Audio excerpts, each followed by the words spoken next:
So, hello, very good evening to all. I hope my voice is audible to all of you. सबको आवाज आ रही है मेरी, right? चलो. सो एल्डिहाइड कीटोन हम लोग करने वाले हैं, ठीक है?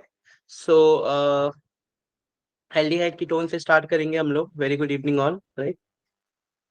और फिर हम लोग धीरे धीरे कार्बोक्सिलिक एसिड करने वाले हैं, ठीक है?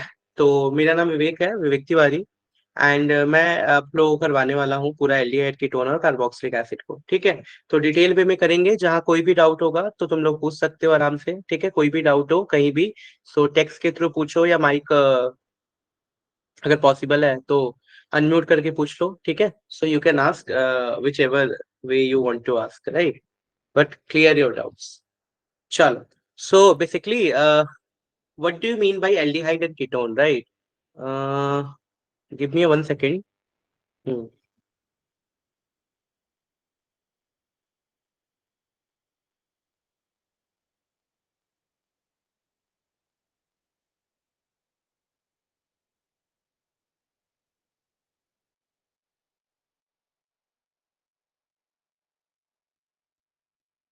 कल हम लोगों ने एक क्लास करी थी इसके ऊपर. दोबारा से हम लोग स्टार्ट करें. कल सभी बच्चे नहीं जुड़ पाए थे, ठीक है? तो दोबारा से हम लोग इसको कर रहे हैं. इस क्लास को ध्यान से देखना क्योंकि ये स्टार्टिंग क्लास था. तो ये बहुत इंपॉर्टेंट है अंडरस्टैंड करना कि क्या क्या मेथड्स हैं, किस किस तरीके से हम लोग इसको प्रिपेयर कर सकते हैं, ठीक है? इसीलिए मैं तुम लोग को दोबारा से इस क्लास को एक बार आज हम लोग करेंगे सभी. एक सेकंड में इसको वो कर लो बस. हाँ.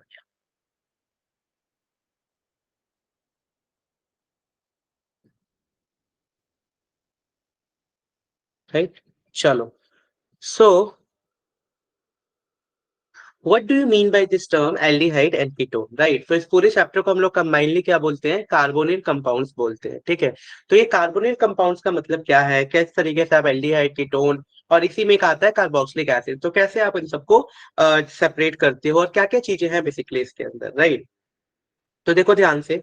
अगर हम बात करें अपना कार्बोनाइल कंपाउंड का, तो ध्यान देना आप लोग सभी कि कोई भी चीज सी डबल बॉन्ड ओ है, that is called carbonyl compound, ठीक है? तो इसको हम लोग बोलते हैं सी डबल बॉन्ड ओ को कार्बोनिल कंपाउंड. अब यहाँ पे देखो ध्यान से, दो तीन पॉसिबिलिटी है टोटल. ध्यान से समझना सभी लोग, तीन पॉसिबिलिटी है. अगर मैं यहाँ पे या तो एच यूज करूं और यहाँ भी एच यूज कर लूं, एक पॉसिबिलिटी ये है. दूसरी पॉसिबिलिटी ये है कि वो तो है ही कार्बोनिल कंपाउंड का, एक जगह मैं यूज कर रहा हूँ आर, मतलब कोई भी अल्काइल ग्रुप, और एक जगह हाइड्रोजन. तीसरी पॉसिबिलिटी क्या है कि अगर दोनों जगह मैं अल्काइल ग्रुप यूज कर लूं आर और आर, और एक चौथी पॉसिबिलिटी भी बना लेते हैं फटाफट जो नेक्स्ट चैप्टर में काम आएगा. वो ये कि एक जगह तो अल्काइल ग्रुप यूज किया और एक जगह मैंने हाइड्रोक्सी ग्रुप यूज कर लिया, ठीक है? तो इन तीनों से ही, इन चार जो मैंने लिखे हैं, इन चारों से एक नए नए कंपाउंड फॉर्म होते हैं. अगर मैं पहले वाले की बात करूं तो इसको हम लोग बोलते हैं फॉर्म एल्डिहाइड, ठीक है? इसको हम लोग क्या बोलेंगे? फॉर्म एल्डिहाइड, मतलब एल्डिहाइड का ही पार्ट है ये. तो this is known as formaldehyde. Similarly अगर एक आर और एक एच है तो ये क्या बन गया हम लोगों का? एल्डिहाइड. अगर दोनों जगह कीटोन अल्काइल ग्रुप लगा हुआ है, then this is known as ketone, तो उसको क्या बोलोगे आप? कीटोन. और अगर एक जगह हाइड्रोक्सी ग्रुप लग गया और साथ साथ कार्बोनिल ग्रुप तो है ही, तो ये क्या बन जाएगा आपका? कार्बोक्सिलिक एसिड बन जाएगा. ठीक है, समझ आई बात क्या बोल रहा हूं मैं? बिल्कुल. यानी एल्डिहाइड और कीटोन को आप ऐसे डिफाइन कर सकते हो कि aldehyde have at least one hydrogen atom bonded to the carbonyl, ठीक है? यानी अगर एल्डिहाइड बोलोगे तो इसका मतलब एक हाइड्रोजन जरूर बॉन्डेड होना चाहिए. किससे? कार्बोनिल ग्रुप से बॉन्डेड होना चाहिए. ये चीज क्लियर है क्या? बताओ.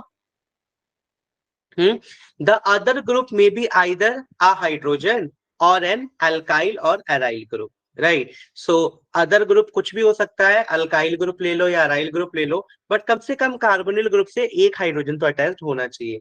उसी को हम लोग कीटोन बोलेंगे, राइट? सिमिलरली अगर मैं, सॉरी, एल्डिहाइड बोलेंगे. सिमिलरली अगर मैं कीटोन्स की बात करूं, so the carbonyl group is bonded to two alkyl group, या तो दो एल्काइल ग्रुप हो या दो अराइल ग्रुप हो, तो उसको हम लोग क्या बोलने वाले हैं? कीटोन बोलने वाले हैं, right? The two group bonded to ketone may be similar और डिफरेंट. और उसी तरीके से हम दो तरीके का कीटोन पढ़ते हैं, सिमेट्रिकल कीटोन और असिमेट्रिकल कीटोन, राइट? अगर मान लो दोनों हमने जो लिया है वहां पे आर, अगर सी एच थ्री ले लिया फॉर एग्जाम्पल, दोनों अल्काइल ग्रुप सेम ले लिया तो दे आर सिमेट्रिकल. और अगर दोनों अल्काइल ग्रुप अलग अलग ले लिया then they are known as asymmetrical ketone. तो यहाँ तक क्लियर है क्या? एक बार जल्दी से फटाफट बता दो, जल्दी से बताओ, जल्दी से। यहाँ तक सब कुछ क्लियर है एल्डिहाइड एंड कीटोन्स में?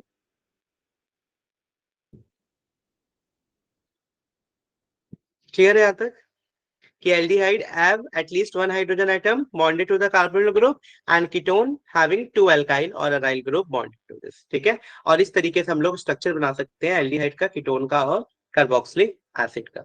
चलो देखते हैं कुछ एग्जांपल फटाफट कि कौन कौन से एग्जांपल्स है जिसको देख के हम समझ सकते हैं। For example this is called carbonyl group, अभी अभी बताया आप लोगों को। यहाँ पे अगर एक हाइड्रोजन लगा दिया तो this is known as aldehyde, दोनों अल्काइल ग्रुप लगा दिया then known as ketone, right. कुछ कॉमन एग्जांपल लेते हैं जैसे कि वेनिलीन, ठीक है। वेनिलीन कहाँ यूज होता है? वेनिला फ्लेवर, वेनिला फ्लेवर जो होता है वहां पे हम लोग यूज करते हैं वेनिलीन को। तो वेनिलीन में कौन सा ग्रुप है? देखो एल्डिहाइड ग्रुप है, ठीक है। कौन सा ग्रुप है? एल्डिहाइड ग्रुप है। सी डबल बॉन्ड हो कार्बोनिल ग्रुप, एक हाइड्रोजन लगा हुआ और एक बड़ा सा अल्काइल ग्रुप लगा हुआ, अराइल ग्रुप सॉरी, ठीक है। तो this is known as vanillin, right. Similarly अगर मैं कैम्फर की बात करूं, कैम्फर कपूर सब जानते हैं, तो उसमें क्या है? अपना कीटोनिक ग्रुप लगा हुआ है, सी डबल बॉन्ड हो और दो अल्काइल और अराइल ग्रुप लगे हुए। तो इस तरीके से हम लोग एल्डिहाइड और कीटोन को समझ सकते हैं। Let's see some more example of aldehyde and their name. For example this is known as formaldehyde, already discuss ना, फॉर्मेल्डिहाइड इसका कॉमन नेम है। और आईयूपीएसी नेम में इसको क्या बोलेंगे हम लोग? मिथेनल, एक कार्बन है ना, तो then this is known as methanal. Here we have a two carbon known as ethanol and their common name is also very important. Some of the compound ऐसे हैं जिनका कॉमन नेम याद रखना भी जरूरी है। कई बार पेपर में ऐसे बोल देता है right the reaction of acetaldehyde with this, so you must know कि एसिटाल्डिहाइड का मतलब क्या होता है? Ethanal, CH3CHO। Similar we have a propanol and this is known as a benzacarbaldehyde also known as benzaaldehyde। तो यहाँ पे बता दो फटाफट एक बार जल्दी से सभी, ये सब कॉमन जो इंट्रोडक्शन पार्ट था वो क्लियर है क्या? Because next we are going to start the method of preparation, right? Anyone having any kind of doubt? Yes, you can ask. किसी को कोई भी डाउट हो अभी तक इंट्रोडक्शन पार्ट में? नो? आगे चले?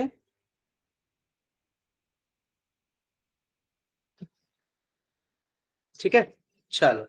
सो या this is some example of ketone as well. For example, acetone we have, butane 2 we have, cyclohexane we have, pentforine 2 we have, benzophenone we have. So these all are the example of the ketone, right? Now let's see some method of preparation of aldehyde and ketone, that how will you prepare aldehyde and ketone. So the first method is by the oxidation of primary and secondary alcohol. कि अगर आप लोग oxidation करा दो primary और secondary alcohol का, so we can easily prepare aldehyde and ketone, ठीक है। So from the last lesson we already discuss this thing, है ना। पहले इससे पहले जो चैप्टर अल्कोहल फिनॉल किया था उसमें ऑलरेडी इन सब चीजों को पढ़ा था कि अल्कोहल का अगर हम ऑक्सीडेशन करते हैं तो किस तरीके से हम लोगों को एल्डिहाइड कीटोन मिलता है। तो चलो देखते हैं फटाफट कि किस तरीके से बनाओगे। तो ध्यान देना, यहाँ पे दो एग्जाम्पल के हेल्प से मैं कराने वाला हूँ। पहला देखो, मान लो आप लोगों ने प्राइमरी अल्कोहल लिया, दैट इज CH3CH2OH, और इसका आपने ऑक्सीडेशन करा दिया, ठीक है। इसका आपने क्या करा दिया? ऑक्सीडेशन। चाहे आप बोल रहे हो कि KMNO4 के साथ करा रहे हो, ठीक है, KMNO4 के साथ करा रहे हो, या फिर आप करा रहे हो K2Cr2O7 के साथ, ये सभी ऑक्सीडाइजिंग एजेंट है, ऑक्सीडेशन करने में हेल्प करते हैं। तो ये क्या करेंगे? ये इसको कन्वर्ट कर देंगे CH3CHO में। लेकिन प्रॉब्लम ये होती है कि ये रिएक्शन यहाँ पे नहीं रुकती, ये फर्दर रिएक्ट कर देते हैं और ये इसको कन्वर्ट कर देते हैं CH3COOH में, मतलब कार्बोक्सिलिक एसिड में। डन। यानी आपको अल्कोहल से तो सिर्फ एल्डिहाइड तक जाना है, इस वाले तक रुकना है, बट ये फर्दर ऑक्सीडाइज हो जाते हैं किसमें? कार्बोक्सिलिक एसिड में। सो अगर आप चाहते हो कि मैं एल्डिहाइड और इसके लेवल पे ये रुक जाऊं, तो इसमें हमें कुछ रीजेंट यूज करना होता है, जैसे PCC हो गया, PDC हो गया। इनको यूज करने से ये जो रिएक्शन है वो अल्कोहल से सिर्फ एल्डिहाइड के लेवल पे ही रुक जाता है और फर्दर ऑक्सीडेशन होकर कार्बोक्सिलिक एसिड नहीं बनाता है। क्लियर है? तो यानी हमेशा याद रख लेना है कि अगर प्राइमरी अल्कोहल का ऑक्सीडेशन कर रहे हैं किसके प्रेजेंस में? PCC और PDC के प्रेजेंस में, तो ही एल्डिहाइड मिलेगा। अगर आपने ये PCC PDC यूज नहीं किया तो किस में कन्वर्ट हो जाएगा? कार्बोक्सिलिक एसिड में कन्वर्ट हो जाएगा, ठीक है। Similarly, if we have a secondary alcohol like this CH3, we have CH, OH, and again CH3. So if we have a secondary alcohol, और इसका भी अगर आप ऑक्सीडेशन कर देते हो, सेम रीजेंट है, कोई इशू नहीं, तो इसका भी अगर आप ऑक्सीडेशन कर देते हो तो what you'll get ketone, you'll get ketone. तो आपको ये ध्यान रखना है कि अगर आप प्राइमरी अल्कोहल का करते हो तो आपको एल्डिहाइड मिलेगा, और सेकेंडरी अल्कोहल का ऑक्सीडेशन कर दोगे तो क्या मिल जाएगा, कीटोन मिल जाएगा। क्लियर है? तो ये तरीका है जिससे हम ऑक्सीडेशन कर सकते हैं। फिर दिमाग में आता है क्या टर्सरी अल्कोहल का भी कर सकते हैं? तो टर्सरी अल्कोहल का ऑक्सीडेशन नहीं होता है K2Cr2 और इनके साथ। क्यों नहीं होता है, उसका रीजन देखो। भाई टर्सरी अल्कोहल में तो हाइड्रोजन ही नहीं है, और ऑक्सीडेशन होने का मतलब क्या होता है, इधर ऑक्सीजन का ऐड होना या हाइड्रोजन का रिमूव होना। तो यहाँ पे तो हाइड्रोजन है ही नहीं, तो निकलेगा कहाँ से? इसीलिए इसका ऑक्सीडेशन नहीं होता है, याद रख लेना। टर्सरी अल्कोहल का ऑक्सीडेशन नहीं होगा, सिर्फ प्राइमरी और सेकेंडरी का होगा। प्राइमरी का ऑक्सीडेशन होके हमें एल्डिहाइड मिलेगा, सेकेंडरी का ऑक्सीडेशन होके कीटोन मिलेगा, टर्सरी का नहीं होता है। तो क्या टर्सरी का करने का कोई और तरीका नहीं है क्या? तो डिस्कस किया था ऑलरेडी बेटा कि यही काम हम करा सकते हैं विद हॉट कॉपर भी। ठीक है, यही काम ऑक्सीडेशन का काम करा सकते हैं with hot copper at 573 kelvin, कि 573 केल्विन के टेम्परेचर पे भी ये सब ऑक्सीडेशन वाला काम हो सकता है। कैसे? वहां पे आपको कुछ नहीं करना, आप लो primary alcohol that is CH3 CH2 OH, और इसको डाल दो किसी हॉट कॉपर की ट्यूब पे। तो यहाँ पे आपने लिया है हॉट कॉपर ट्यूब, तो एक हॉट कॉपर ट्यूब ले ली 573 केल्विन पे। तो जैसे ही आप इसके अंदर अल्कोहल डालोगे, इधर क्या मिलने वाला है, CH3 CHO, मतलब एल्डिहाइड में कन्वर्ट कर देगा। सिमिलर वे में अगर आप मान लो सेकेंडरी अल्कोहल लेते, अगर आप लेते सेकेंडरी अल्कोहल, तो सेकेंडरी अल्कोहल को किसमें कन्वर्ट कर देता, ये तो वही रहेगा आपका हॉट कॉपर और 573 केल्विन। तो ये किसमें कन्वर्ट कर देगा आपको, ये कन्वर्ट कर देगा कीटोन में, CH3 C double bond O and again CH3, तो कीटोन में कन्वर्ट कर देगा। यहाँ पे टर्सरी का भी हो जाता है, अगर आप टर्सरी लेते, यहाँ पे OH ले लिया आपने, यहाँ पे CH3, यहाँ भी CH3, और इसको भी अगर आपने पार कर दिया हॉट कॉपर के साथ, ठीक है 573, तो क्या मिल जाएगा, CH3 C double bond CH2 और CH3, मतलब एल्कीन मिल जाएगा। तो ध्यान रखना है, टर्सरी अल्कोहल का हॉट कॉपर के साथ करने पे एल्कीन मिलता है, जबकि प्राइमरी और सेकेंडरी से एल्डिहाइड और कीटोन मिलता है। ये बात समझ आ गई आप लोगों को क्या? जल्दी से एक बार कंफर्म कर दो, फिर हम आगे प्रोसीड करें। Got it? सभी को समझ आ गया? किसी को भी कोई डाउट है यहाँ तक अभी तक? नो? ठीक है, तो this is how we can actually prepare aldehyde and ketone by the oxidation of primary and secondary alcohol. चलो नेक्स्ट चलते हैं। तो नेक्स्ट है हम लोग का हाइड्रेशन ऑफ एल्काइंस, कि एल्काइंस का हाइड्रेशन करके भी हम लोग एल्डिहाइड और कीटोन बना सकते हैं। तो इसमें ध्यान रखना है आप लोगों को कि अगर आप इसमें क्या लेते हो, कि अगर आप इसमें सिमेट्रिकल और असिमेट्रिकल का दिमाग में रखना है, कि अगर आप इसमें लेते हो सिमेट्रिकल एल्काइन, ठीक है, सिमेट्रिकल एल्काइंस अगर आप लेते हो तो आपको हमेशा एल्डिहाइड मिलेगा, और असिमेट्रिकल एल्काइन का रिएक्शन कराते हो तो आपको क्या मिलने वाला है, कीटोन मिलने वाला है। तो एग्जांपल से भी समझेंगे हम लोग थोड़ा कि किस किस तरीके से ये पूरा रिएक्शन हो रहा है और क्या नहीं हो रहा है। ठीक है, तो चलो देखते हैं एक बार फटाफट। तो इसमें होता क्या है, हम लोग को जो समझना है वो ऐसे समझो आप एक बार में, कि बहुत सिंपल सा तरीका है जिससे हम इसको कर सकते हैं। For example, right, so let us take one example. For example, if we have like CH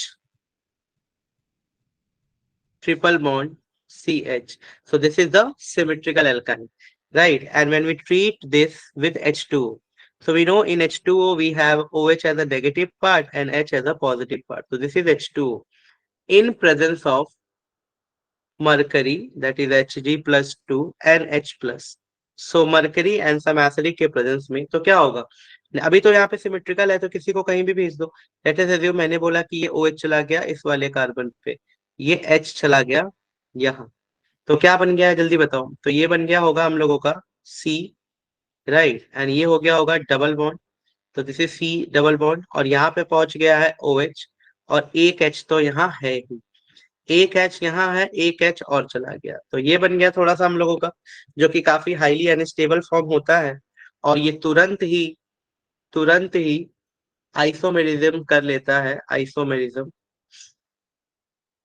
isomerism करके तुरंत किस में कन्वर्ट हो जाएगा, तुरंत ये कन्वर्ट हो जाएगा आपका एल्डिहाइड में। कैसे होगा, जल्दी देखो। तो ये हो जाएगा आप लोगों का CH3, और ये हो जाएगा CHO। ठीक है, तो ये किस में कन्वर्ट हो गया आप लोगों का बेटा, एल्डिहाइड में कन्वर्ट हो गया। ठीक है, तो ये मिल गया हम लोगों को अपना एल्डिहाइड। डन। सिमिलर वे में अगर मान लो हमारे पास होता कोई asymmetrical, for example CH3, if we have a C triple bond and यहाँ पे होता CH। ठीक है, तो ये होता कोई असिमेट्रिकल। सिमिलर वे में आप रिएक्शन कराते, ये होता OH नेगेटिव, ये होता H पॉजिटिव, और अगर आप इसका रिएक्शन कराते तो OH नेगेटिव कहाँ जाएगा, ऑलवेज हमें पता है वो वहीं पे जाता है जहाँ पे कम नंबर है। तो ये यहाँ पहुंच जाता, ये यहाँ पहुंच जाता, तो क्या मिलता, दिस इज CH3, ये हो जाता C, इसके ऊपर क्या लगा है, इसके ऊपर आके लग गया OH, डबल बॉन्ड C, एक H है ही, एक H और आ जाएगा, दैट इज कॉल्ड CH2। अब ये अगले स्टेप में किस में कन्वर्ट हो जाता बेटा, तो ये कन्वर्ट हो जाता CH3, C double bond O, और ये हो गया आपका CH3, तो ये बन जाता कीटोन। तो ये दो चीजें आपको याद रखना है कि अगर सिमेट्रिकल अल्काइन ले रहे हो आप, तो आपको क्या मिलेगा, एल्डिहाइड, और असिमेट्रिकल ले रहे हो तो आपको क्या मिलेगा, ketone. So this is by the hydration of alkyne, कि हाइड्रेशन ऑफ एल्काइन से हम लोग एल्डिहाइड और कीटोन दोनों बना सकते हैं। ठीक है, क्लियर है सभी को यहाँ तक, जल्दी बोलो एक बार,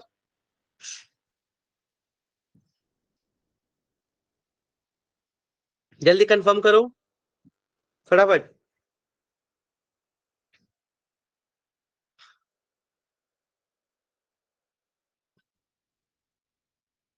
चल, सो नेक्स्ट चलते हैं अब रोजनमंड रिएक्शन की तरफ, कि ये रोजनमंड रिएक्शन क्या है, और रोजनमंड रिएक्शन बहुत ही इंपॉर्टेंट रिएक्शन है। ठीक है, तो याद रखना आप सबको कि रोजनमंड reaction, this reaction is use only for the preparation of aldehyde, याद रखना। यानी इसका यूज हम सिर्फ और सिर्फ किसके प्रिपरेशन के लिए करते हैं, एल्डिहाइड के प्रिपरेशन के लिए करते हैं, मतलब इस तरीके से हम कीटोन नहीं बना सकते हैं। तो ये एक स्पेशल मेथड है एल्डिहाइड को बनाने का। तो करते क्या है इसमें बेसिकली, कि हाइड्रोजनेशन कराते हैं एक एसिड क्लोराइड का, ठीक है, with H2 in the presence of Lindlar catalyst to produce aldehyde. तो चलो फटाफट देख लेते हैं कि रिएक्शन कैसे हो रहा है। तो मान लो हमारे पास है एसिड क्लोराइड कोई, जैसे मैं बताता हूँ कि सपोज करो हमारे पास है CH3, CO और Cl, ये है एसिड क्लोराइड हमारे पास। इस एसिड क्लोराइड का मैंने करा दिया हाइड्रोजनेशन, मतलब हाइड्रोजन के साथ reaction in the presence, presence वाली चीज बहुत ध्यान से याद रखना, क्योंकि पेपर में प्रेजेंस लिखा होगा और इसको देख के ही पहचानोगे कि वेदर इट इज अ रोजनमंड और नॉट। तो यहाँ पे जो कैटलिस्ट है बेटा बड़ा इंपॉर्टेंट है, PDBaSO4, क्या है, PDBaSO4। और ये किसमें होता है, PDBaSO4 जो होता है डिजोल्व, वो किसमें डिजोल्व हुआ रहता है, जाइलीन में, जाइलीन। ठीक है, जाइलीन होता है, या फिर कई इसमें और भी हम क्या ले सकते हैं, क्विनिलोन, क्यूनोलीन, क्यूनोलीन। ठीक है, तो ये होता है PDBaSO4 इन जाइलीन एंड क्यूनोलीन। ठीक है, तो ये रीजन तुम्हें जहां भी दिख जाए किसी भी रिएक्शन में, PDBaSO4 जाइलीन है एंड क्यूनिलोइन, तो हाँ एकदम तुरंत सोच लेना है कि एल्डिहाइड रिएक्शन है। क्या है, एल्डिहाइड। एक HCl निकल जाएगा और क्या मिला, CH3CHO, और बाहर क्या निकला है बेटा, HCl।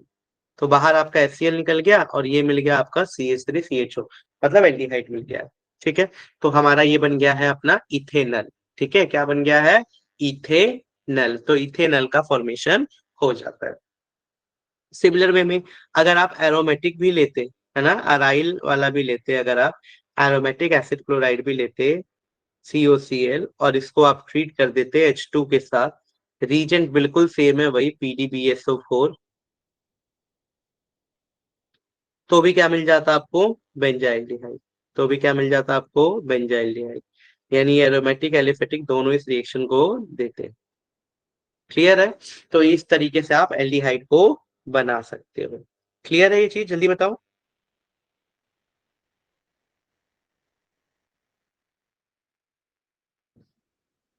डन। किसी को जिसको समझ नहीं आया हो इसमें कुछ भी, किसी को कोई भी डाउट हो, छोटा सा भी डाउट रोजरमंड रिएक्शन में? नहीं, सबको क्लियर है? चलो, तो ये होता है हम लोगों का रोजरमंड रिएक्शन, जिसकी हेल्प से हम लोग इसको प्रिपेयर कर सकते हैं। ठीक है, चलो। अब नेक्स्ट मेथड है हम लोग का reductive hydrolysis of alkyl cyanide. तो ये है हम लोग का reductive hydrolysis of alkyl cyanide, कि किस तरीके से हाइड्रोलिसिस कराते हैं एल्काइल साइनाइड का, और वहां से भी हम लोग प्रिपेयर करते हैं अपना एल्डिहाइड और कीटोन। देखो, सो हमारे पास होता है सबसे पहले एल्काइल साइनाइड। इसका रिडक्शन कराते हैं in the presence of S N S C L. इनका रिडक्शन किसके साथ कराते हैं? टिन और HCl के साथ। तो ये क्या बनाता है? RCNH, लाइमीन। और लाइमीन का जैसे ही हाइड्रोलिसिस करते हैं हम लोग को मिल जाता है एल्डिहाइड, और कौन सी गैस बाहर निकलती है? Ammonia gas. और भी से अमोनियम क्लोराइड प्लस H2। ठीक है, तो ये है हम लोग का generalise equation by the hydrolysis of alkyl cyanide. तो इसमें हम लोग कुछ इंपॉर्टेंट रिएक्शन पढ़ने वाले हैं, ध्यान से समझना आप लोग कि क्या है क्या नहीं। इसके अंदर हम लोग स्टीफन रिडक्शन को पढ़ेंगे अभी, कि स्टीफन मेथड क्या होता है, स्टीफन रिडक्शन कैसे कराते हैं। ठीक है, तो स्टीफन एक साइंटिस्ट का नाम है बेसिकली, तो उन्होंने एक रिडक्शन कराया था, उसी को हम लोग बोलते हैं स्टीफन रिडक्शन मेथड। यानी this is specifically when the reduction is carried out with the SnCl2। यानी कब हम बोलेंगे कि स्टीफन मेथड है ये भी reductive hydrolysis of alkyl cyanide, लेकिन in the presence of SnCl2 and HCl, that's why it is called Stephen method. तो होता क्या है भाई इस मेथड में, जरा एक बार फटाफट देख लो। तो हम क्या लेते हैं? अल्काइल साइनाइड, यानी RC triple bond N। So this is alkyl cyanide. और इस अल्काइल साइनाइड को ट्रीट करते हैं किसके साथ? SnCl2 के साथ, इन प्रेजेंस ऑफ HCl।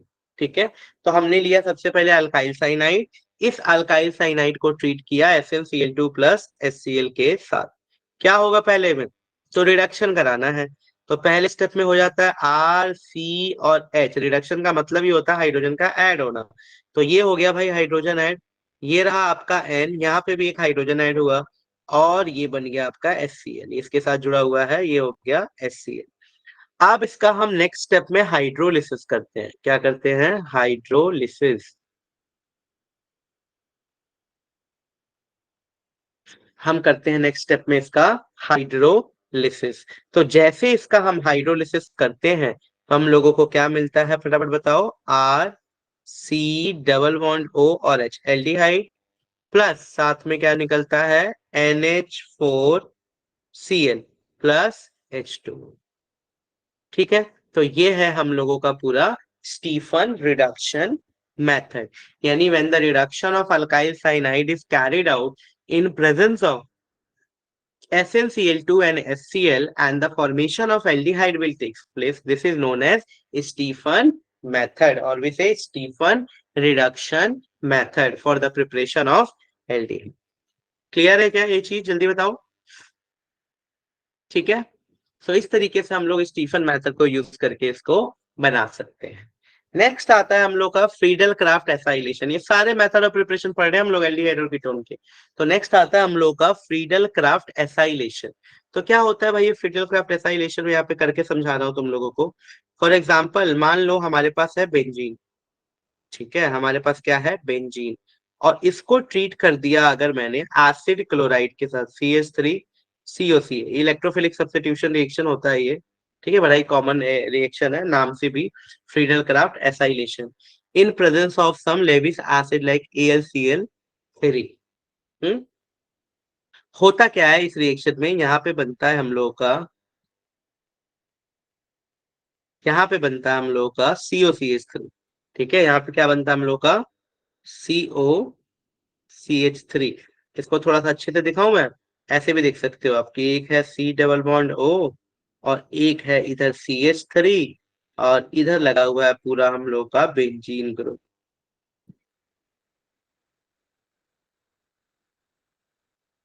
ठीक है, तो ये बेंजीन ग्रुप। तो इस तरीके से ये कीटोन का फॉर्मेशन हो गया। ठीक है, तो ये होता है हम लोग का फ्रीडल क्राफ्ट एसाइलेशन। एक फ्रीडल क्राफ्ट एल्काइलेशन भी होता है जिसमें CH3Cl के साथ ट्रीट करते हैं। इन प्लेस ऑफ CH3COCl ना, वहां पे हम लोग लेते हैं सिर्फ CH3 और Cl, तो उसको बोलते हैं फ्रीडल क्राफ्ट एल्काइलेशन। तो ये हो गया फ्रीडल क्राफ्ट एसाइलेशन हम लोगों का। ठीक, चलो। नेक्स्ट आता है हम लोगों का फ्रॉम नाइट्राइल्स, दैट इज कि नाइट्राइल से हम लोग कैसे बनाएंगे। तो अभी तो नाइट्राइल से हम लोगों ने कैसे बनाया था, रिडक्शन करके। अभी भी जो नाइट्राइल से हमने बनाया था वो कैसे बनाया था, रिडक्शन करके। किसका रिडक्शन किया था, स्टीफन रिडक्शन, SnCl2 के प्रेजेंस में, ठीक है। अब क्या है कि इसी नाइट्राइल को हमें ट्रीट करना है ग्रिग्नाट रीजेंट के साथ, followed by hydrolysis, so they give a ketone, है ना।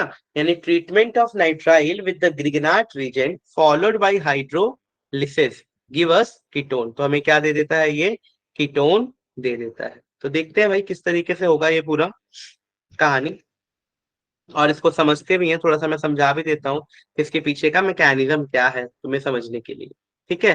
तो देखो होता क्या है, for example let us assume if we have CH3, this is CH2 and this is C triple bond N, so this is nitrile we have। और इस nitrile को हम ट्रीट करते हैं ग्रिग्नाट रीजेंट के साथ। तो फॉर एग्जांपल ग्रिग्नाट रीजेंट हम ले लेते हैं, ये है CH3, ये है Mg और ये है Br। साफ साफ पता लग रहा है CH3 MgBr में, ये MgBr और CH3, जो CH3 होता है ना बेटा, ये न्यूक्लियोफाइल का काम करता है, और ये MgBr इलेक्ट्रोफाइल का काम करता है, ठीक है। अब ये न्यूक्लियोफाइल क्या होते हैं, जिसके पास इलेक्ट्रॉन्स होते हैं और वो चाहते हैं दूसरों को हम डोनेट कर सके इलेक्ट्रॉन्स को, ठीक है। तो ये इलेक्ट्रॉन को डोनेट करना चाहते हैं। अब यहाँ पे काम कैसे खराब हो रहा है कि कार्बन और नाइट्रोजन में ज्यादा इलेक्ट्रॉन एक्टिव कौन है, तो कार्बन और नाइट्रोजन में ज्यादा इलेक्ट्रॉन एक्टिविटी तो नाइट्रोजन है। तो नाइट्रोजन यहाँ से इलेक्ट्रॉन को खींचने की कोशिश करता है, क्योंकि ये ज्यादा इलेक्ट्रॉन नेगेटिव है। जैसे ही ये इलेक्ट्रॉन को खींचने की कोशिश करता है, कार्बन पे आता है partial positive charge. Positive charge का मतलब उसके पास अब इलेक्ट्रॉन की कमी हो गई है, डेफिशिएंट हो गया बेचारा। तो इलेक्ट्रॉन की कमी हो गई, पार्शियल पॉजिटिव चार्ज आ गया, तो वहां पे ये जाता है उसको सपोर्ट करने। ये क्यों सपोर्ट कर रहा है, तो ये इसलिए सपोर्ट कर रहा है क्योंकि ये न्यूक्लियोफाइल है। और न्यूक्लियोफाइल की तो स्ट्रॉन्ग टेंडेंसी होती है कि भाई जहां इलेक्ट्रॉन कम है वहां चले जाओ, वहां इलेक्ट्रॉन देख आओ, यही तो काम है न्यूक्लियोफाइल का। तो वहां पे जैसे ही इलेक्ट्रॉन की कमी हुई, क्योंकि नाइट्रोजन ज्यादा इलेक्ट्रोनेगेटिव था, और जैसे ही वहां पे इलेक्ट्रॉन की कमी हुई, यहाँ पे जो CS3 था, जो कि एक न्यूक्लियोफाइल की तरह बिहेव कर रहा था, तो वो अपना इलेक्ट्रॉन ले जाके इसको डोनेट करेगा। यानी नेक्स्ट स्टेप में क्या हो जाएगा, तो नेक्स्ट स्टेप में कुछ इस तरीके से बनता है कि ये है हम लोगों का CH3, ये है हम लोगों का CH2, ये है हम लोगों का C, और इसको सपोर्ट करने आ गए हैं CH3। इस पे क्योंकि ये नाइट्रोजन ने ले लिया था, तो इसके पास कौन आएंगे, इलेक्ट्रोफाइल्स, यानी Mg और Br, ठीक है। तो Mg और Br यहाँ आ जाते हैं।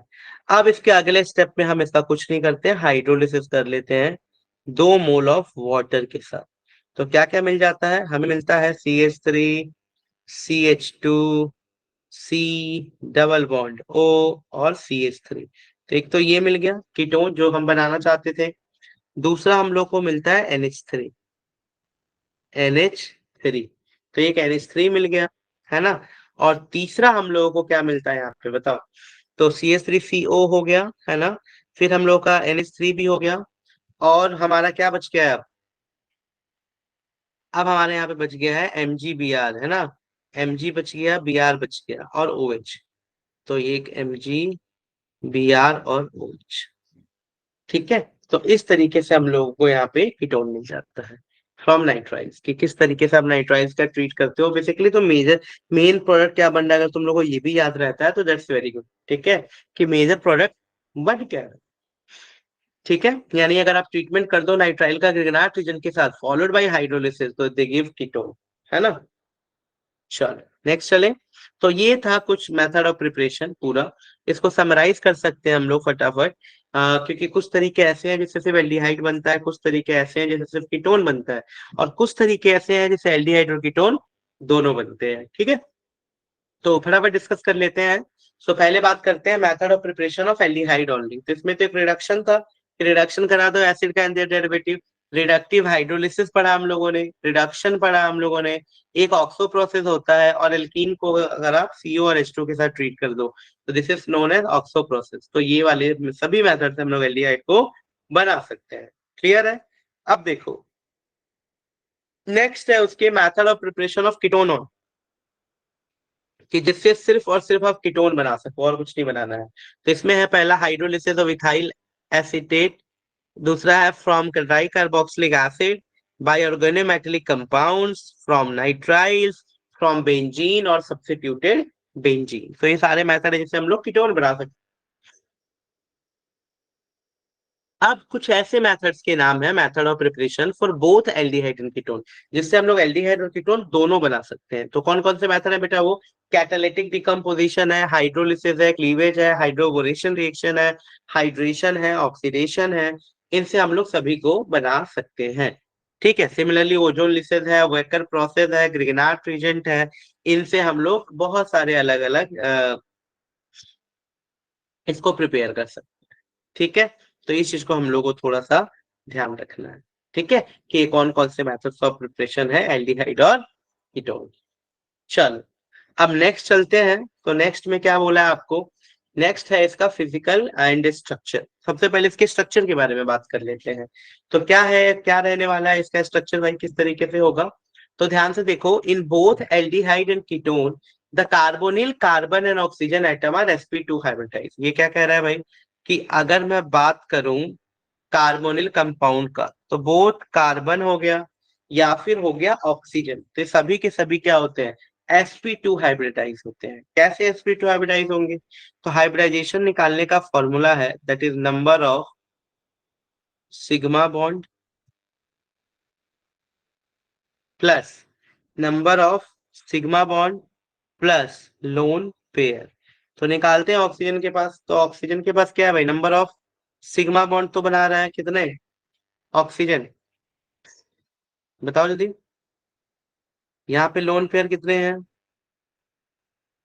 तो सबसे पहले दो लोन पेयर है, तो और नंबर ऑफ सिग्मा बॉन्ड एक है, तो एक प्लस दो कितना हो गया? तीन। तीन का मतलब हो गया sp2। ठीक है, तो ये क्या बना रहा है आपका? sp2। सिमिलरली अगर मैं कार्बन के लिए बात करूँ ना, तो नंबर ऑफ सिग्मा बॉन्ड कितना है? एक दो तीन, तीन सिग्मा बॉन्ड। लोन पेयर कितना है? जीरो। तो ये भी क्या बना लेगा? sp2। क्लियर है? तो वही बात बताया है कि in both aldehyde and ketone the carbonyl carbon and the oxygen atom are sp2 hybridize. क्या होते हैं ये? sp2 हाइब्रिडाइज होते हैं। Therefore the group attached to the carbon atom and oxygen are present in the plane and this is shown in the figure। तो इस तरीके से पाई बॉन्ड को, ओवरलैपिंग को भी दिखा सकते हो, किस तरीके से पाई बॉन्ड एक दूसरे से ओवरलैप हो रहे हैं। ठीक है।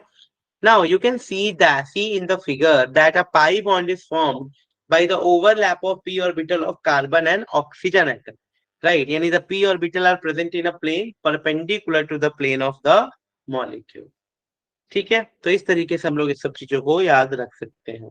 Now, why carbon atom get a partial positive charge? Big question is arise why this is happening. So basically, carbon atom get a partial positive charge.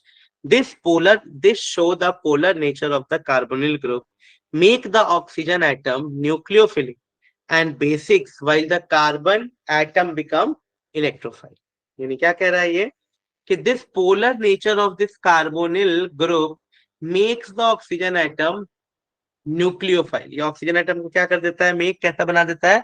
Oxygen atom more nucleophilic and basic, right, and the basic while the carbon atom become electrophile. ठीक है, तो इस चीज को हम लोग को थोड़ा सा याद रखना। The physical properties and the chemical properties of aldehyde and ketone are different consequences of this polarization। तो इसी तरीके से फिजिकल और केमिकल प्रॉपर्टीज भी है, जो आगे आने वाली चीजों में हम लोग बारी बारी से करेंगे। तो सबसे पहली जो चीज स्टार्ट होती है वो ये है कि reaction of aldehyde and ketone. ये एल्डिहाइड और कीटोन किस तरीके की रिएक्शन शो करते हैं और क्या इनका कौन से रिएक्शन ये लोग शो करते हैं, उसका नाम क्या है?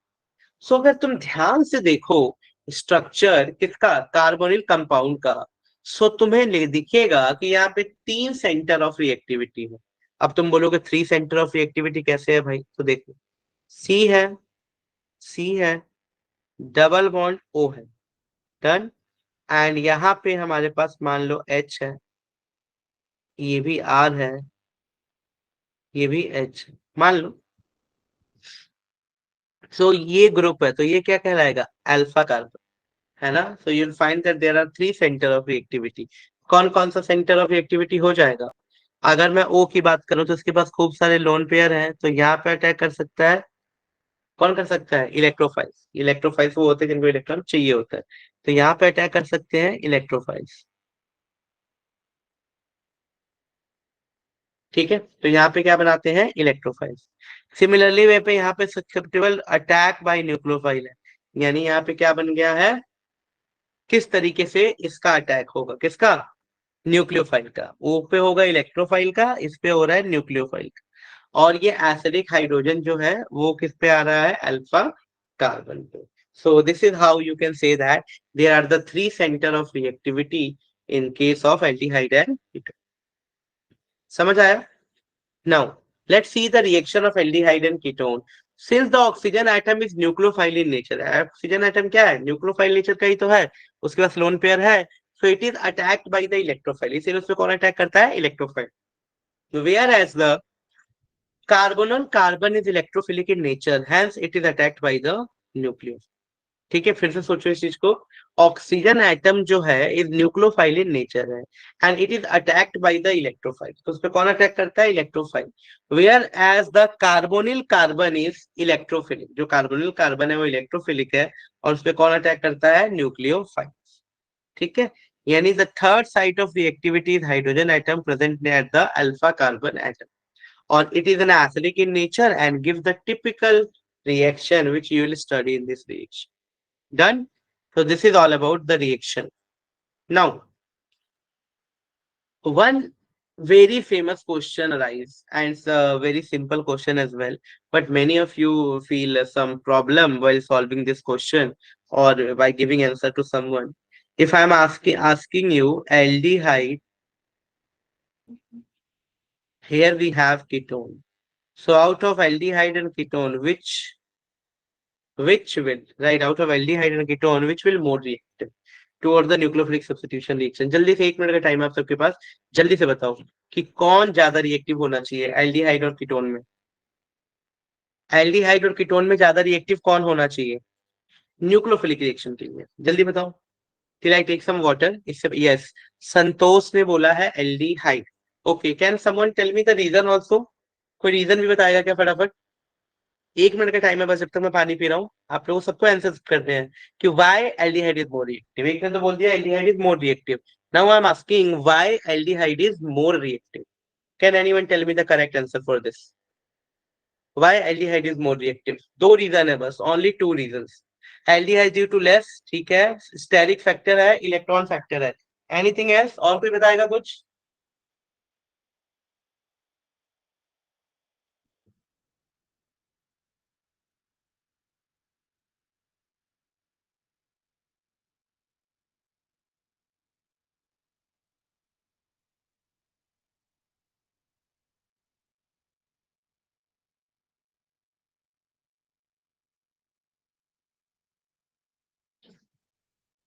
Anything want to add anything? Right, तो बिल्कुल सबने सही से आंसर दिया है, बिल्कुल करेक्ट आंसर है। क्या है कि why aldehyde is more reactive? देखो ध्यान से, यहाँ पे मैं बोल रहा हूँ कि ये सी डबल बॉन्ड ओ है, यहाँ पे दो दो अल्काइल ग्रुप लगे हुए हैं, यहाँ पे क्या है कि एक अल्काइल ग्रुप है, एक हाइड्रोजन है। अब ध्यान से देखो, होता क्या है कि ये ऑक्सीजन तीन यहाँ पे सेंटर बताए थे ना मैंने तुम लोगों को अभी, कि तीन रिएक्टिविटी सेंटर होता है। एक ऑक्सीजन जिसपे कि इलेक्ट्रोफाइल्स को अटैक करना है, एक कार्बन जिसपे कि न्यूक्लियोफाइल को अटैक करना है, और एक एसिडिक हाइड्रोजन है जो अल्फा कार्बन के पास है। ठीक है, तीन अटैकिंग सेंटर है। अब मान लो मैं ये कह रहा हूं कि यहाँ पे न्यूक्लियोफाइल को आना है और अटैक करना है, किस पे करेगा वो? कार्बन पे। तो कार्बन जितना ज्यादा पॉजिटिव हो, ये partial positive partial negative, partial positive partial negative, तो मैं क्या बोल रहा हूँ कि जितना ज्यादा पॉजिटिव होगा कार्बन, उतना अच्छा है ना। भाई पॉजिटिव का मतलब है इलेक्ट्रॉन की कमी, तो जितनी ज्यादा कमी अच्छी बात है, उस पर न्यूक्लियोफाइल और खुशी खुशी आएगा, उसको इलेक्ट्रॉन देगा कि भाई तुम्हारे पास इलेक्ट्रॉन की कमी है, मैं इलेक्ट्रॉन तुम्हें दे। अब होता क्या है, न्यूक्लियोफिलिक रिएक्शन तुम्हें करानी तो है, पर यहाँ पे आर देखो, तो यहाँ पे ये डोनर ग्रुप है। आर क्या है बेटा? Donating group. तो ये इसके पॉजिटिव चार्ज को कम कर देते हैं। पॉजिटिव चार्ज का मतलब होता है डेफिशिएंसी, और उसको ये डोनेट कर रहा है लगातार आर। तो जब ये डोनेट करेगा तो ये क्या करेगा? उसके पॉजिटिव चार्ज को थोड़ा कम कर देगा। तो अगर पॉजिटिव चार्ज को इसने कम कर दिया, समझना, अगर इसने इसके पॉजिटिव चार्ज को कम कर दिया तो अब क्या होगा, पॉजिटिव चार्ज कार्बन का कम हो गया तो रिएक्टिविटी कम हो गई ना, अब न्यूक्लियोफाइल थोड़ी खुशी खुशी करेगा उसको, उसको तो चाहिए ही नहीं। इसीलिए आर होने ज्यादा होने के चलते ये इलेक्ट्रॉन डोनेटिंग नेचर के होते हैं, तो ये न्यूक्लियोफाइल को अटैक को कम करवा देते हैं। पहला रीजन तो ये। दूसरा रीजन क्या था कि ये जो अल्काइल ग्रुप होते हैं ये बल्की ग्रुप होते हैं, बड़े बड़े ग्रुप, इतने बड़े बड़े ग्रुप है। तो ये इतने बड़े बड़े ग्रुप अगर कार्बन के चारों बगल लग जाएंगे तो न्यूक्लियोफाइल को अटैक करने के लिए जगह नहीं मिलेगी। ये भी एक दिक्कत है, इसलिए वो स्टेरिक फैक्टर जो बोलते हो ना वो यही है कि भाई बड़े बड़े अल्काइल ग्रुप लगा दिए आपने, अब वहां पे न्यूक्लियोफाइल को अटैक करने के लिए जगह ही नहीं मिलती। तो that is called steric effect. ठीक है, तो आई होप सबको समझ आ गया होगा कि why aldehyde is more reactive than ketone. Hmm. So since the alkyl group are electron donating in nature, the carbonyl carbon in ketone which is bounded to two alkyl group is less positive. मतलब थोड़ा सा कम electrophile हो गया as compared to the aldehyde carbonyl carbon. Hence it is a less susceptible to attack by the nucleophile. तो उस पर थोड़ा chance कम हो गया अटैक का न्यूक्लियोफाइल का। ठीक। Similarly, the two alkyl group in ketone also make the carbonyl carbon more crowded as compared to the carbonyl carbon in aldehyde. And this factor also make the aldehyde carbonyl carbon more accessible for attack by the nucleophiles as compared to the carbonyl carbon of the ketone. With this background in mind, we can say that aldehyde is more reactive than ketone. And always remember, they undergo nucleophilic addition reaction. So always remember this thing कि out of aldehyde and ketone, aldehyde is more reactive. ठीक है, सो I hope यहाँ तक सबको clear है, किसी को कोई भी डाउट नहीं आता? Anyone having any kind of doubt till?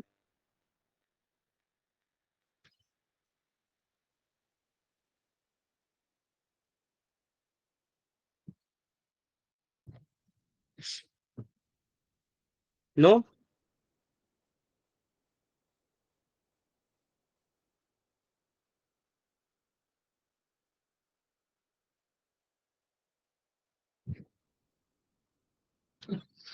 No doubt? Wait, wait.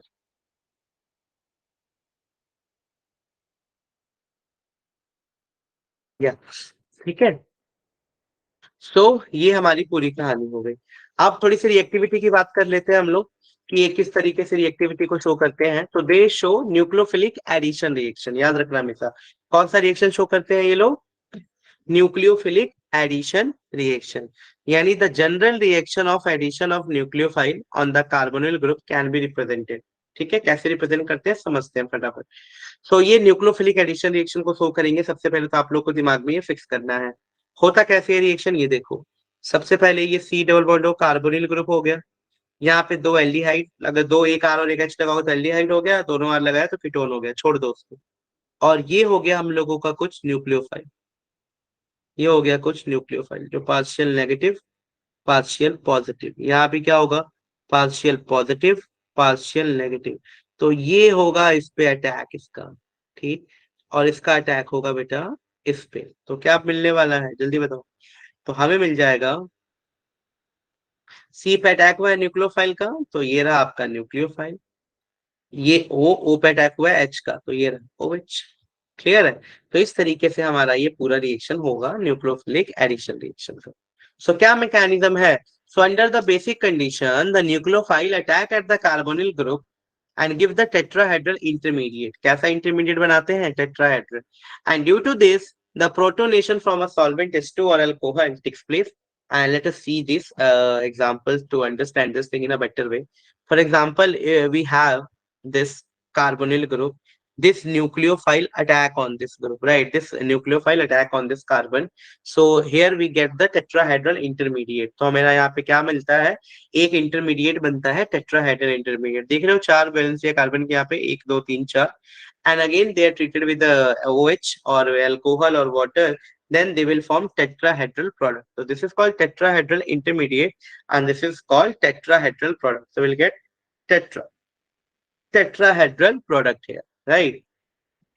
Now, however, in the acidic condition, remember this point, very important. However, in acidic condition, in the first step, the protonation of the carbonyl oxygen takes place. अगर आपने acidic condition use कर लिया, acid के साथ reaction करा लिया, तो पहले स्टेप में क्या हो जाएगा, protonation of the carbonyl oxygen takes place. कैसे, ये देखो, ये रहा कार्बोनिल ग्रुप, ये रहा आपका एसिड, तो ये ऑक्सीजन अपना लोन पेयर को डोनेट करके प्रोटोनेशन कर लेगा और ये बन गया। The nucleophile then attack in the second step to the carbonyl carbon and the addition process is completed like this. तो इसमें क्या होगा, सेकेंड स्टेप में ऑक्सोनियम जो सेंट्रल बना है उस पे न्यूक्लियोफाइल आएगा और फिर कार्बन पे अटैक करेगा। ठीक है, तो इस तरीके से ये पूरा मैकेनिज्म इस रिएक्शन का होता है। तो चलो एक दो रिएक्शन देख लेते हैं, इंपॉर्टेंट जो है इस चीज के लिए इंपॉर्टेंट। पहला है carbonyl compound, right. So carbonyl compound react with hydrogen cyanide to give cyanohydrines. Remember this thing. Carbonyl compound react with hydrogen cyanide to give cyanohydrines. Right. For example, if we have propanone, so we have propanone CH3CO, and this react with the SCN. So here this CN is nucleophile. Huh? So on the same mechanism, this CN attack on this carbon, right? So this here attack on this carbon, so forms cyanohydride. So this is known as cyanohydride. Note that one more carbon atom is present in the cyanohydride as compared to the starting carbonyl group. And cyanohydride are useful in the synthesis of carboxylic acid. About you will study in the next class or next to next class, right? We are going to study this thing as well, right? That is cyanohydride is very useful in the synthesis of carboxylic acid. So cyanohydride कैसे बना सबको पता लग गया। ये रहा हम लोग का propanone, for example let us assume कुछ भी एल्डिहाइड या कीटोन हो। मैंने एससीएन लिया कॉमन एग्जांपल, सीएन न्यूक्लियोफाइल है, इसने इस पे अटैक किया, इसने इसको अटैक किया और बन गया हम लोग का सी पे आ गया है सीएन और यहाँ पे आ गया ओच। So this is known as cyanohydride. ठीक है, तो फॉर्मेशन ऑफ साइनोहाइड्राइड सेम उसी तरीके से हमारा फॉर्मेशन होता है हेमी एसिटल का भी। तो हेमी एसिटल का भी फॉर्मेशन होता है उसी तरीके से कि aldehyde and ketone react with alcohol to give a hemi acetal. Hemi in Greek means half, right? Hemi acetal. So hemi acetal have an OH and OR group attached to the same carbon atom in their molecule. And when the axis of alcohol is used, a second molecule of alcohol react to give an acetal. समझिए इसको भी फटाफट। चलो तो यही समझ लेते हैं फटाफट। For example we have a ethanol and this react with the methanol. Again this is a in this OH and we have a CH3, so this will form as a hemiacetal, right? Let me explain this thing like this. चलो हमारे पास मान लो ये है, इसका reaction करा दिया मैंने alcohol के साथ ROH। ठीक है, अब इसमें क्या होता है, ये जो RO है ना, RO दिस RONH, तो ये RO जो होता है वो नेगेटिव है और ये जो H है बेटा वो पॉजिटिव है। ठीक, तो दिस RO इस पे अटैक करेगा और ये जो H है वो इस पे अटैक करेगा। तो क्या मिला फाइनल प्रोडक्ट बताओ जल्दी।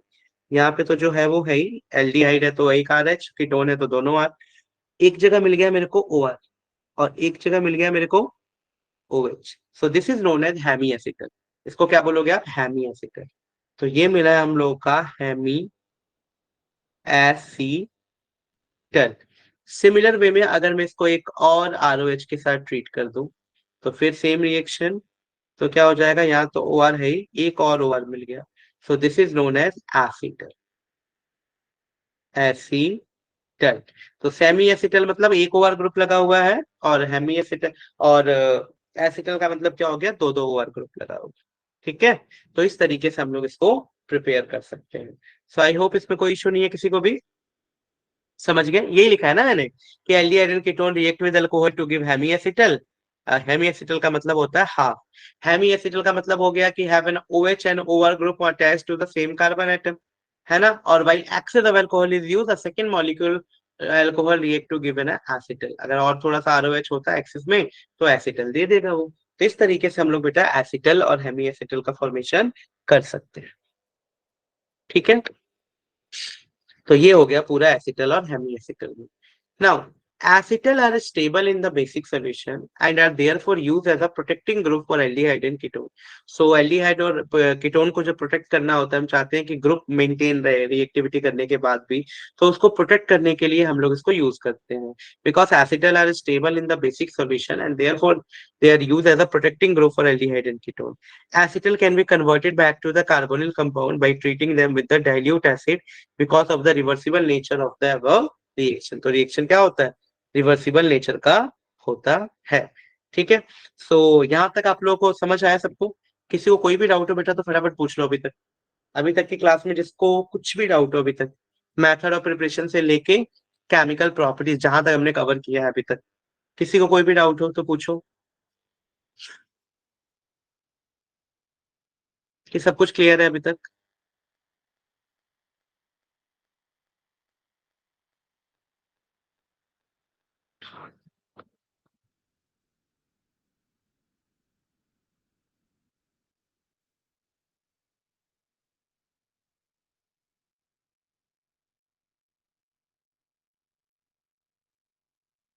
क्लियर है अभी तक सबको?